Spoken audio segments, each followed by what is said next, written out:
They surrounded her with guns drawn. Then the cowboy stepped out of the sun and everything changed. Dust rose in a flat gray plume as the Concord's wheel bit into soft sand and split. The sound was small and ordinary at first, a complaining groan of timber and iron. Then it was a snap, like a limb breaking. The coach lurched, bags slid, a trunk tipped, a child's muffled cry from under a blanket.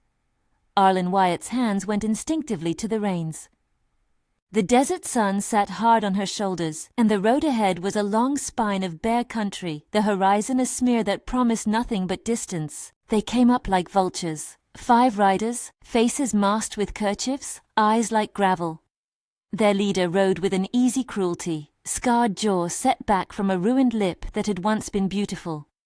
Barrack Knoll, men called him later, though in that instant his name would have been any threat. Rifles leveled, boots dug into stirrups. The lawless posture of men who had nothing to lose and everything to take. "Keep still," Barrack said. His voice was a low thing that made the coachman, Jeff Moreland, swallow and pale. "God's in no hurry for anyone." Arlen felt the barrel of a rifle press along her ribs as one of them leaned down inside the coach where the trunk sat. The man's hand found the shawl at her shoulder and tightened. Arlen smelled stale tobacco and horse sweat and a rawness of hunger that had nothing to do with food. The hand moved from cloth to skin, fingers brushing the nape of her neck. For a moment, with all the sun pinning her eyes, the world shrank to that touch, a promise of dominion she would not give. She remembered her father's shotgun then, half buried under trunks, its leather worn smooth at the grip. Old Wyatt had taught her how to carry it. He had taught her the weight and the aim and the necessity of being steady. He had taught her, too, that a woman on her own must know how to make a stand. She had not expected to need that lesson again so soon. Barrack stepped closer, a laugh in his throat. "Pretty thing like you shouldn't be out on a road alone, not without a man to look after you."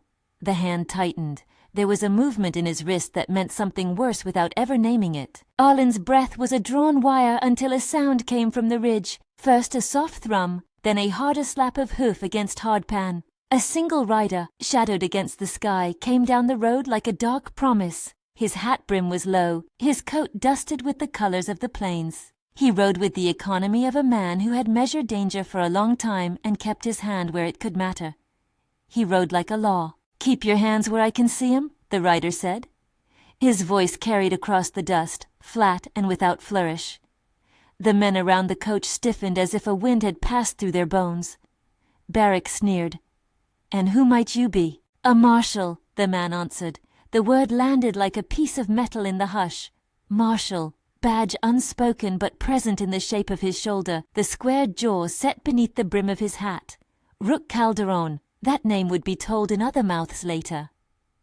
Now it was only the sound of a man who had seen too much to pretend surprise at what he'd found on a road. Rook's horse slowed, and with him the moving thread of the day changed. He dismounted with the natural grace of a man who had done this more times than he could count. He left a small space of quiet anger in the air, the kind that comes with steady authority, unblinking and simple. "You got a choice," he said, looking each outlaw in the eye. "Ride away now. Take your pride and take it elsewhere." Barrack smiled. Men like Barrack are at their most dangerous when they think themselves clever. He laughed and reached again toward the woman who sat pale and stiff as a figurehead. "Marshal, we ain't runnin', you hear? Not for you. We got business." The second hand's fingers brushed Arlen's arm. The world tilted, the coach rocked. Arlen did not think then of surrender. She thought of the shotgun in the trunk, of her father's voice saying, "Never be unarmed where men are hungry." She moved as if someone else were guiding her. One quick reach, the gun in her hands, the scent of oil and old smoke rising as she heaved the barrel to her shoulder. There is a moment in every meeting of rifles that writes its own history, a line drawn between the time before and the time after. The first shots were ribbons of flat sound. Rook's pistol barked, 2 hard pops, and one man went down with the wind gone out of him.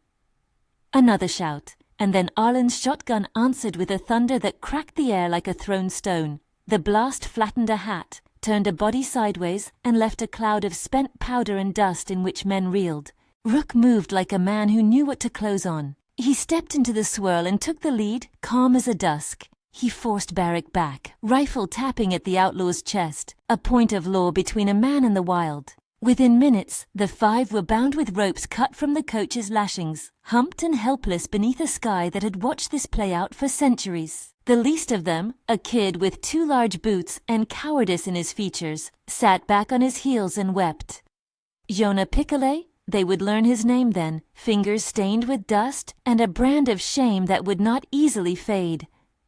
"I didn't mean," he choked. "I didn't." But his sentences fell apart into the plane of the road. Men tied are men who have to look at what they've done. There are no words that make that lighter. Rook turned once toward the coach. Water was being offered to Arlen by the coachman, Jeff, whose hands trembled as if he had slept through a storm. She let the tin cup lift to her lips and felt the metal steady and cold. The taste of water made an unembellished kind of holiness. She felt her fingers shake, not from fear now but from something like adrenaline and a newly discovered muscle. "You all right?" Rook asked, not moving from his place between them and any other danger. "I'm fine." Her voice was small but steady. "Thanks to you." "You were fine before I came," he said. The words were a man's way of saying what he thought without the flourish of praise. "You saw straight. You used what you had."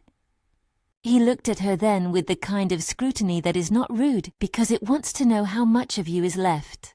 There was a scar at the corner of his mouth like the whisper of an old map, and his eyes were that peculiar grey that keeps distant weather in their shade. He had a look of someone who had lost things and then kept going out anyway. They took the outlaws' horses and strapped them to the coach in double work. They bound their leader and planted him in the back, where even then he kept a fierce eye. Barrack hitched his lip and spat dust without complaint. When Jonah was made to sit between 2 men who had more rock in their faces than mercy, he swallowed the sound that might have been an apology. That evening, after a patched wheel and a slow, careful ride into the shelter of the low Badlands as the sun sank, they made a camp. The sky above the desert is like a bowl turned to the world. It collects light and keeps it. Around the dying flames, the night came quick as a shutter. Arlen sat with the shotgun across her knees like a talisman. Rook sat opposite, stoking the fire with that same steadiness he'd shown on the road. He peeled at a strip of cured meat and chewed, watching the edges of the night as if they were pages in a book he'd read too often to ignore. "Tell me your name," he said to the weeping boy when he could bear to listen, a kindness given the way one might give bread to a stranger. "Jonah Piccole," the boy managed. "From Yuma." "You got family?" Rook asked. "No," Jonah said. That answer came like a broken bell. "Had a sister. She left years back. I needed coin." The last words were blunt and small. The confession was not meant to undo everything. It was meant to ease the weight of the night. Rook's jaw tightened. He didn't scold. He had no judge's zeal in him, just a measured curiosity. "You think you'll ride with men who'll feed you good, give you coin and let it slide?" he asked. The boy stared at the fire. "I thought so." "Thought wrong," Rook said. "And now you can tell the truth in Phoenix." That truth would hold weight. Rook's badge and his testimony would not be the end of the world for a boy like Jonah, but they were a ledger. Law of any sort is sometimes the only ledger left on the frontier where names can be traded for coin and conscience gets fainter by the mile. Arlen listened to the confession with something like attention and pity. She looked at Jonah and saw in him not only a villain's outline, but also that of a frightened thing. Her hands tightened on the shotgun, then relaxed. "Everyone's liable to make a wrong turn," she said. Her voice surprised her by being level. "Some of us don't get a chance to turn back." Rook gave a short sound like a small agreement. "Doing right after you've done wrong don't make it small, it makes it honest." They talked then in small fragments that edged around bigger things. Rook told them he'd been following the gang for days. There were rumors, a string of robberies, the way a man's face looked when he was done killing. He said nothing in flourish about the past that had made him hunt lawless sorts. Instead, he offered hints. The soft way his voice fell when he spoke of a place where he'd lost a wife and a child. Grief clung to him the way dust clings to cloth, an underlayer that didn't always show on the surface but made everything heavier. Arlen found herself telling him about her aunt in Prescott, Ita White, a woman practical as a plow and twice as sharp. She'd been raised to work as a partner to a ranch, to tend accounts and hold a rifle. "She'll be worried," Arlen admitted. "She's been like that since Ma died." "You got a place to go?" Rook asked. "I'm traveling to Prescott," she said. "Aunt Ida has a room and a mind for seeing things done right." "So I'll see you there," he said simply, "if you want an escort." She found the offer oddly comforting and refused it with a line that was more hearted than she meant. "I don't need saving."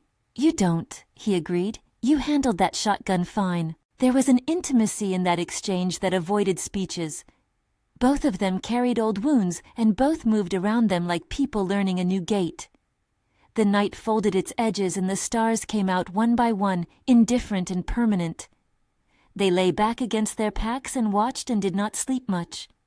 The desert will teach you secrets by silence. In the morning, they hitched the outlaws to the coach again and set a slow course for Selikman, a town that sat like a promise on a low rise, a cluster of roofs and a church steeple that said someone had bothered to settle and make a life. The road took them along a track that ran between scrub and a line of rust-colored rock. The wind smelled of sage and the distant river.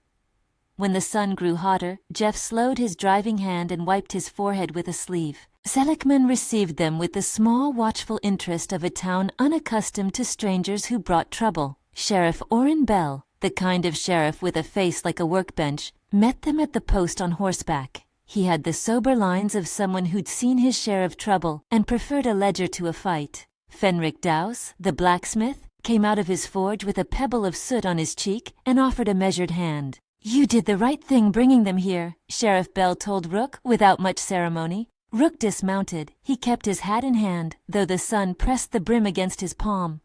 "They were on my trail. Couldn't rightly leave them loose." Fenric looked at Arlen then and tipped his chin.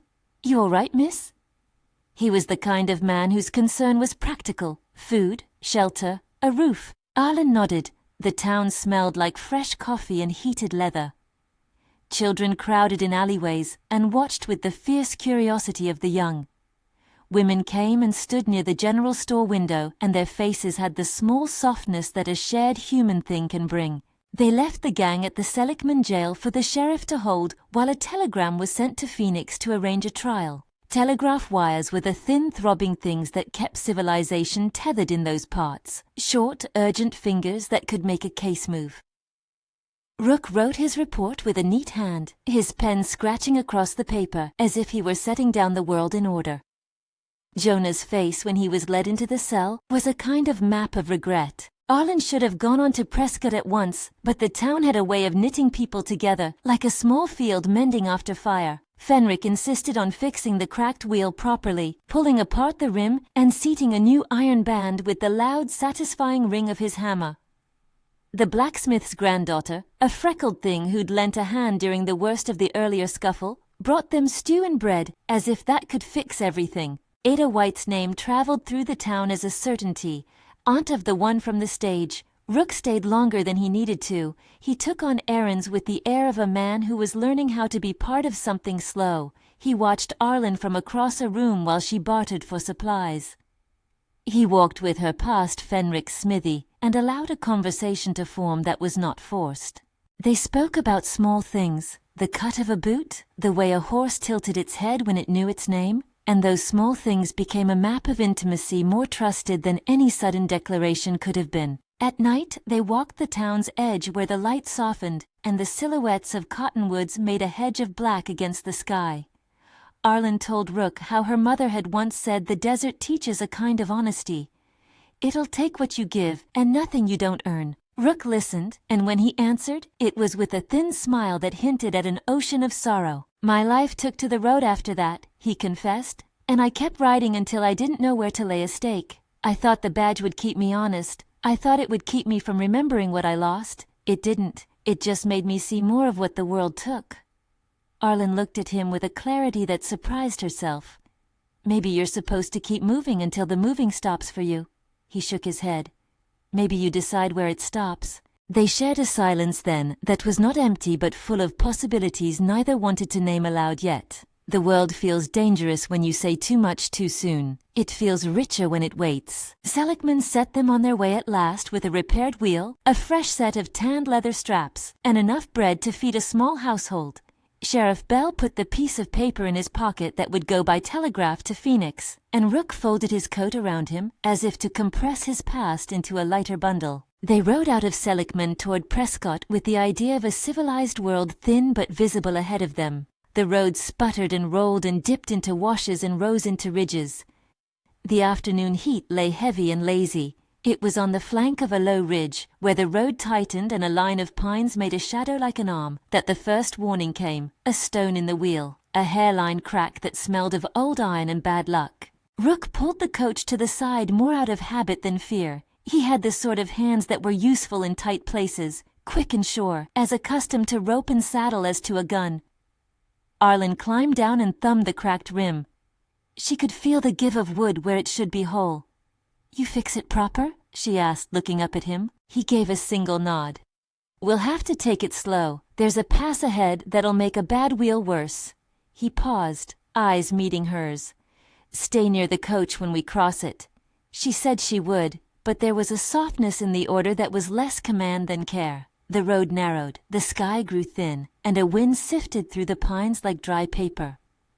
Out on the horizon a line of cloud had started to gather in the way storms do when they are thinking of raising trouble. Arlen wrapped her shawl tighter. She felt oddly exposed despite the company, as if the land could still claim you with a single mistake. They set out in a file, Rook close to the horses, Arlen near the coach, Jeff watching the trace lines of the harness. The pass rose in a wedge ahead of them, its shoulders close and rocky. Halfway through, with the road a single ribbon of compacted dirt between low cliffs, the wheel gave a sound like the sigh of an exhausted animal and then bucked. The rim shuddered and the iron band slipped. Dust jumped up like a small animal startled, and the coach tipped. Men shouted. Horses reared. Arlen's stomach fell the way it had the morning of the first snap. She grabbed the side of the coach as it leaned. The rifle of one of the outlaws, a man who had managed to get loose in the scuffle to come, rang harmlessly when a dislodged strap hit it as it flew. Everything happened in a rush. A shout, a tangle of ropes, and the hiss of sand as someone scraped a boot on stone. They steadied the coach. Rook moved in with the measured speed of a man who had made choices under pressure before. He shook his head when he looked at the wheel. "We can make it by hand if we work," he said. "But the pass narrows. I don't like how this sits." Arlen looked down the narrow throat of rock. The wind had a sharpened edge. Beyond the curve, the road disappeared into shadow. She thought then of that day on the first ridge when men had circled like vultures. She thought of Jonah's face in the jail and the way the world could turn dangerous on a single mistake. She thought of Rook sitting by the fire that night, the badge like a moon in the hollows of his life. The desert around them seemed to hold its breath. "We can fix it," she said. "We'll make it through." Rook's eyes held hers for a beat that lasted longer than it should have.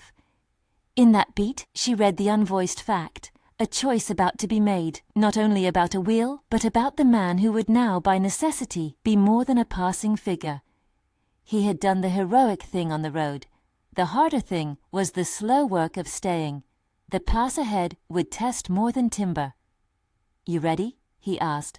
She nodded. The horses shifted. Men picked up the axles and began the slow, heavy work of hauling wheel by hand. The road would not be kind to those who trusted it to be easy. The day had not yet finished writing what it wanted of them. The day had not yet finished writing what it wanted of them. Hands grimed with dust and sweat, they worked the coach along the throat of the pass. Men strained at axle and rim. The horses snorted and stamped. Rook set his weight where it mattered, bracing wood and iron with the kind of patience worn into the shoulders of a man who had for years stood between chaos and the thin law. Arlen bent to a broken spoke, feeling the splintered grain like a fault line that could swallow the day. The sun shifted, and shadows ran like dark fingers across the road. When at last the wheel was bound anew, and the coach could be coaxed forward as if it were a reluctant beast, there came a sound from above them, voices, and then the unmistakable cry of horses. Fear quickened in them all. The pass had no room for surprises. Rook kept his face calm, because calm answers panic better than anything else. He moved to the horses' heads, took hold of a rein, and led the column through the narrowing gap. They made it out of the mouth of the pass with bruised nerves and a coach that leaned a little more to one side, but they made it. When they stopped that evening in Prescott, the sky reddened as if the land itself exhaled a long, grateful breath. The town sat on a low bluff looking over a river plain, buildings huddled together like neighbors who had chosen to stay. People here had not seen much of what lay beyond their fences, and the sight of a marshal with prisoners in tow set tongues to wagging and doors to opening. Ada White arrived before Arlen's trunk had been hauled from the Concorde. There was no surprise in the eyes that scanned her niece and then the men who accompanied her. Ida's hands were practical ones, hands that had known how to tack a harness and patch a shirt and count weeks by the calls of the mail coach. She took Arlen into a tight, brisk embrace that smelled faintly of starch and mending oil. "You look like a woman who stood in a storm," Ita said, half admonition, half praise. "Come inside. I'll fuss like a fool, but it'll be good for you to be fussed." Arlen wanted for nothing in that house but to not be stared at as if she were a spectacle. Ida's way of caring was to busy both herself and her charge until there was no space left for reticence. She set food on the table, fixed a bed, and asked more questions than Arlen expected, and none of them pried in the way of a town gossip.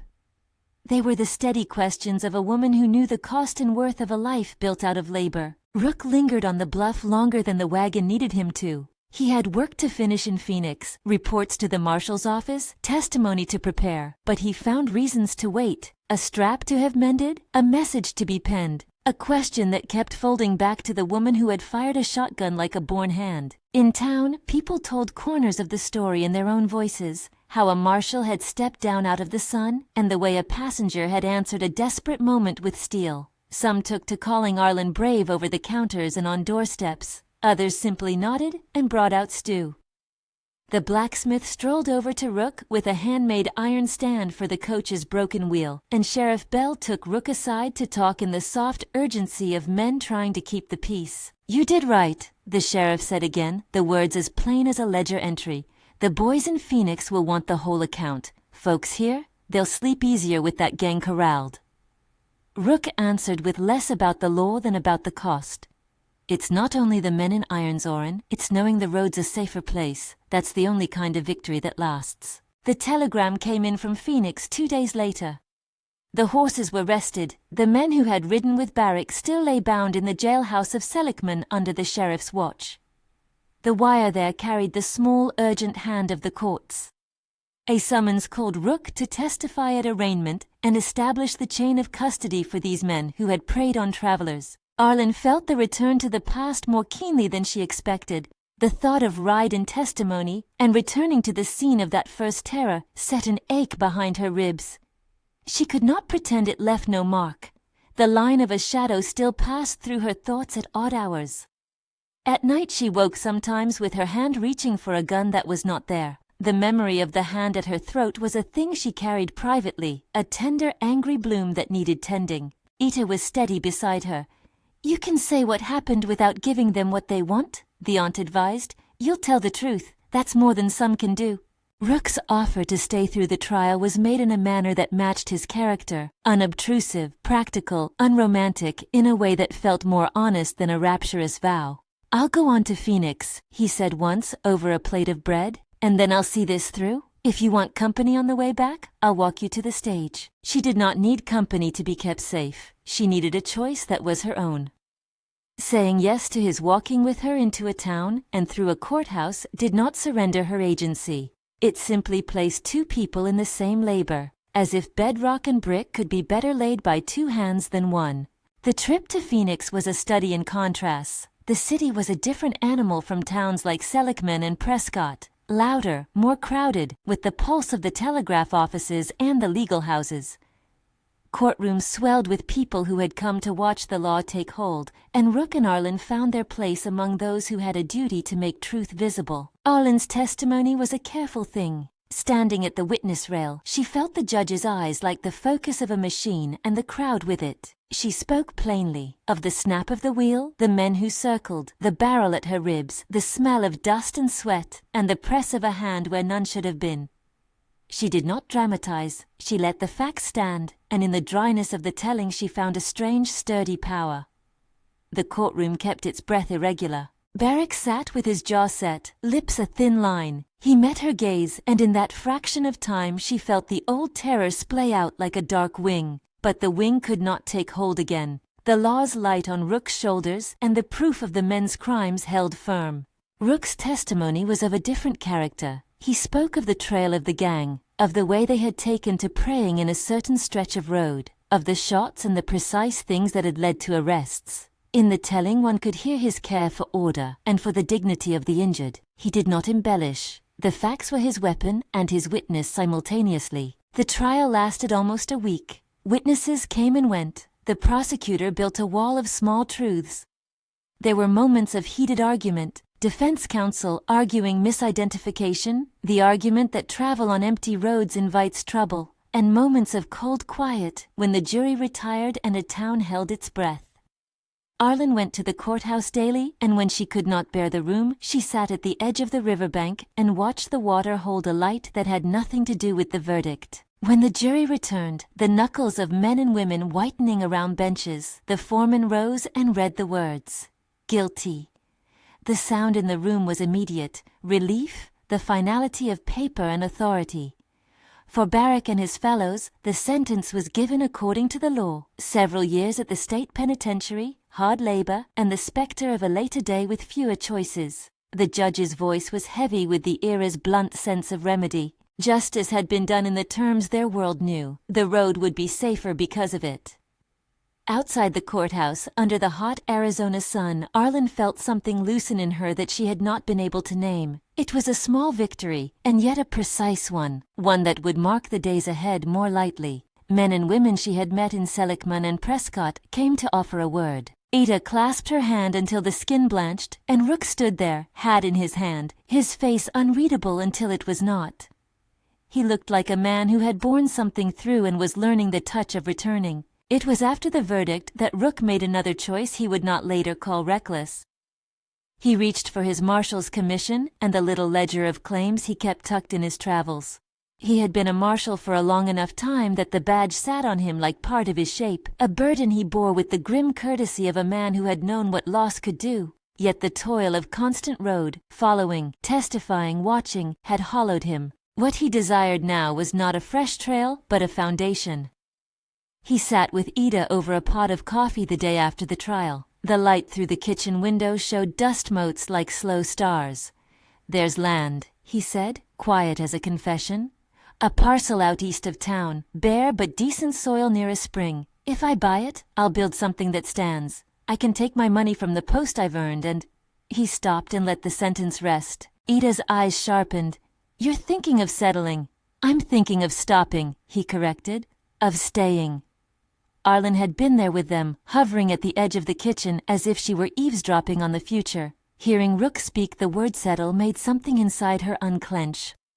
People built lives together on this land, she knew. It was not the same as the life on the road. It held different weights. "You'd sell your commission?" she asked, not sure why asking the question felt like permission. He looked at her then. Up close, the lines by his eyes were not simply marks of age, but of storms with which he'd survived. "It's not a thing I gave thought to when the badge was new," he said. "But a man can serve a law and still want a home. I'm thinking of buying that land and making a ranch. There are roads that need hands and homesteads that need a firm yard. I can hire men decent and hold them to account. Maybe that's where my work's worth will be." The choice then did not feel dramatic. It felt like the settling of a weight. Rook's next move was to buy land, to channel the force of his action on the road into the labor of building a place where people could shelter and grow. He wrote the necessary letters, sent the telegraph asking the price and the particulars, and within a month had the deed in hand. Courtship in that era was often a business of gestures rather than long speeches. Rook's gestures were small and steady. He would come early in the morning to help with chores, loosened sleeves and deliberate hands, making them feel as if there was more work to finish than there was time to do it. An effective way to be near someone without making a theater. He taught Arlen how to break a stubborn colt, how to lay a fence with an even hand, how to set a ledger straight so a household could account rightly. He brought her gifts of practical use, a set of strong nails for a repair she had mentioned, a pair of gloves that fit her hands, a tin box for the little things that always went missing. There was tenderness to it, but not of the sudden variety. It was the kind of tenderness that arrived on small feet and stayed, the kind that ties into ordinary chores and quiet evenings. The town watched. some with the indulgence of women who had long ago stitched other matches, others with a cautious hope that people might find some good here. Fenric the blacksmith grunted his approval more than he let on, but he would wink at Arlen sometimes and hand her a horseshoe polished for luck. Sheriff Bell nodded like a man who had been given a kind of order for his town's good and liked how it looked. The wedding was modest. Etta fussed until there was not box ribbon left unused. Rowan Bale, the preacher, stood with that steady look of a man used to mocking beginnings and endings without making too many declarations. The house that Rook was building, simple, a square of kitchen and hearth and a front porch, wasn't finished, but they married under a wooden arch in Ada's yard and with the town gathered around. Their vows were not long. Rook's ring was simple iron, shined up and honest. Arlen's laugh after the ceremony sounded like clean water. Their life on the ranch began in a manner that made the form of their days visible. Buildings raised up where there had been only sage and a spring. They planted a garden, crude at first, then better after trial and error. They hired hands, men who had known the road, boys who wanted the steadiness of wage, and they struck a rhythm to their mornings and nights. They kept a small ledger for accounts, and Rook taught afternoons to the men who worked for them the kind of law that fit a ranch, fairness and firmness together. Word wandered out, as it will, of a ranch near Prescott, where a former marshal had built a place that took in wayfarers and fixed wagons and helped the stage drivers with water. Travelers found it a good place to rest, and it was not long before people used their gate as a stop. Safety breeds trade, as Rook often said. A family who could leave their cooking behind tellingly in town might stop because they knew there was someone to watch over their property while they were away. A market found a foot into the region. Workers stayed. A schoolhouse was built not long after, on land donated by Rook and Arlen, because the few children in the valley needed a proper teacher and a place to sit and read the small maps of the world that the adults could not provide. One of the most unlikely returns to the ranch came years after the trial. Jonah Picolet's name reappeared in their lives, not with a pistol or as a threat, but as a man with the plainness of repentance. He had served time at the penitentiary, worked his sentence, and by the time he came out, he was less a boy than a man tempered. He came to the ranch with calloused hands and a low voice, asking if there was a place he could do honest work. The men Rook employed had watched his face and seen no show of bravado, only a man willing to do the smallest task without asking more. Rook, who had insisted at the trial that the law be met, now met justice and mercy in a balance of his own making. He hired Jonah to mend fences and to tend water lines, and in the years that followed the young man became reliable. He married a girl he had known in Yuma years back and raised a small family. His past was not erased. It was a part of him like the scar hidden beneath his collar. But work and steady pay, and a life where reputation could be rebuilt with each honest day remade him into something that would have been hard to see that night on the dusty road. The ranch became, in a way, a magnet. Men who had once chosen the road found steadier rhythms there. A mill started to take shape in town. Farmers found the certainty of a market for cattle. Women who had feared the emptiness of the road saw families gather on Sundays, and a church roof raised by volunteers whose hands were calloused by mutual labor rather than by the dividing lines of a world that throws men into two camps. Time's passage on the ranch was measured not in headlines but in small things. The first child born to Rook and Arlen, a girl with her aunt's steady chin and Rook's gray eyes, arrived in a room warmed by a wood stove and the chorus of neighbors. Those who had watched them walk through danger now stood, with small gifts and a kind of astonishment, at a cradle. The second child, a boy, followed 2 years later with hair the color of the prairie straw. Eta grew older and slower but delighted in the bustle of children at her hearth, as if the years turned back for every new laugh. There were trials still. Droughts would come, and a dry season would see cattle thin at the ribs and the men nervous. A fever struck one winter, and took one of the hired hands despite the care of local physicians. There were disputes over water rights, old arguments that the law sometimes settled and sometimes did not. Yet the pattern that Rook had begun kept. Communities that had people willing to be held to a standard of fairness in labor could maintain themselves. The ranch paid men a wage, paid the blacksmith and the grocer, and in return, the region's roads were better used. And banditry diminished because there was less of the desperate hunger that had once fed it. Rook's own story wound back and forth between the past he had not entirely left and the future he was making. Once, over a slow late summer supper, Arlen asked him if he had ever imagined this quiet. "If you had asked the younger me, I'd have told you I would die at my post," he answered. "But I suppose a man makes choices with what he still has left. The badge taught me how to hold things in place. This ranch teaches me how to keep them." Arlen smiled at that, laying a hand upon his. "You did not lose your courage when you put the badge down. You only changed what courage looked like." Years passed like seasons. Children grew and argued, learned to ride and to split wood, and the house filled with laughter and the occasional scraping of chairs. Arlen kept up a habit of returning occasionally to Prescott's small streets to see her aunt and to buy bolts of cloth from the draper. The town rewarded them with festivals and the gruff affection of neighbors who had come to rely on the stability the ranch offered. With stability came influence, the sort that does not shout but quietly accumulates.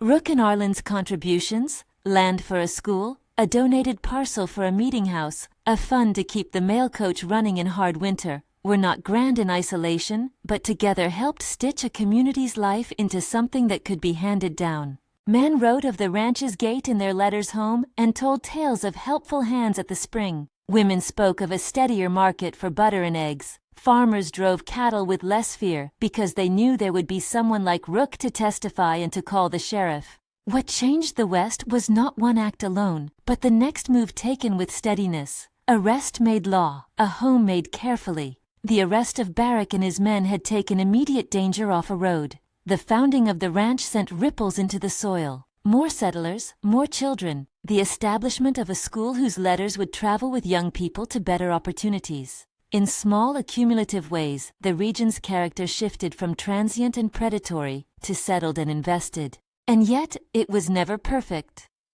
When a band of rustlers tried their luck a few years after the ranch began to prosper, Rook and the other local men confronted them in a usage of force that was measured and legal. They did not take the law into their own hands. They worked with Sheriff Bell and the county judge to make arrests, and the rustlers were turned over to the courts.